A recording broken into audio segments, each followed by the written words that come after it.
pagi dan salam sejahtera bagi kita semua. Puji dan syukur kita panjatkan kepada Bapa di sorga, karena kita masih boleh merasakan anugerah pengasihan Allah hingga pada saat ini.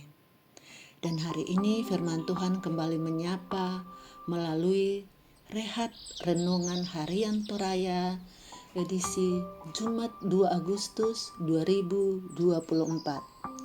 Dengan penuh kerendahan hati, mari kita berdoa. Terpujilah nama-Mu ya Allah, ya Tuhan kami, yang bertahta di atas kerajaan surga. Terima kasih Tuhan, karena Engkau sudah melayakkan kami untuk menikmati hari pengasihan-Mu. Ya Allah, pada saat ini kami akan mendengar kebenaran akan firman-Mu. Biarlah firman-Mu itu memberi kekuatan dan merubah kehidupan kami untuk menjadi jauh lebih baik. Bersabdalah ya Tuhan, karena kami anak-anak-Mu siap untuk mendengarkan. Di dalam nama Tuhan Yesus kami berdoa. Amin. Firman Tuhan pagi ini terambil dari kitab 1 Korintus 11 ayat yang ke-27 sampai 34. Firman Tuhan berbunyi demikian.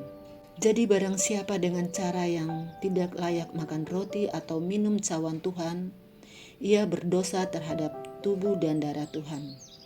Karena itu hendaklah tiap-tiap orang menguji dirinya sendiri, dan baru sesudah itu ia makan roti dan minum dari cawan itu. Karena barang siapa makan dan minum tanpa mengakui tubuh Tuhan, ia mendatangkan hukuman atas dirinya. Sebab itu, banyak di antara kamu yang lemah dan sakit, dan tidak sedikit yang meninggal. Kalau kita menguji diri kita sendiri, hukuman tidak menimpa kita. Tetapi kalau kita menerima hukuman dari Tuhan, kita dididik supaya kita tidak akan dihukum bersama-sama dengan dunia. Karena itu saudara-saudaraku, jika kamu berkumpul untuk makan, nantikanlah olehmu orang akan yang lain. Kalau ada orang yang lapar, baiklah ia makan dahulu di rumahnya, supaya jangan kamu berkumpul untuk dihukum. Hal-hal yang lain akan diatur kalau aku datang. Amin. Mendekatkan diri pada perjamuan kudus. Perjumpaan dengan Kristus memang menjadi kerinduan setiap orang percaya. Kendati demikian, sebenarnya kita selalu bertemu dengan Kristus setiap hari. Namun lebih dari itu, kita mesti mengalami tubuh dan darah Kristus yang adalah tanda dan materai akan kesetiaan kepada umatnya. Banyak juga yang mangkir dari meja perjamuan karena berbagai macam alasan. Perjamuan kudus adalah peristiwa yang ditetapkan Yesus dan diberi perhatian khusus oleh Paulus. Ia menyadari adanya kekeliruan yang dilakukan jemaat ketika memasuki meja perjamuan. Paulus menegur jemaat dengan maksud memperlihatkan ajaran yang lebih teratur agar jemaat hidup dalam kebenaran di hadapan Tuhan. Ada beberapa sikap jemaat yang dicela oleh Paulus, yaitu kecenderungan menjadikan perjamuan sebagai tempat untuk minum anggur secara berlebihan hingga mabuk, dan tempat untuk makan dan rakus. Di sisi lain, jemaat pun ada yang menjadikan ajang pamer kekayaan, sehingga perjamuan disalahpahami sebagai tempat mendapatkan makanan yang banyak.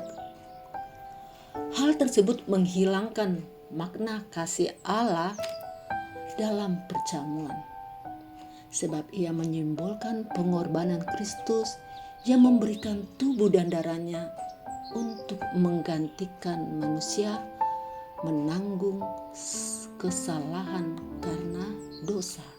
Penghayatan perjamuan telah lenyap karena kepentingan tertentu hingga jemaat tidak lagi menghargainya dengan tidak menyiapin diri, bahkan menyadari keberdosaannya. Roh Kuduslah yang akan meneguhkan kita memaknai perjamuan. Bahkan sekarang dalam meja perjamuan, kita bersama dengan anak-anak merasakan kehadiran Kristus.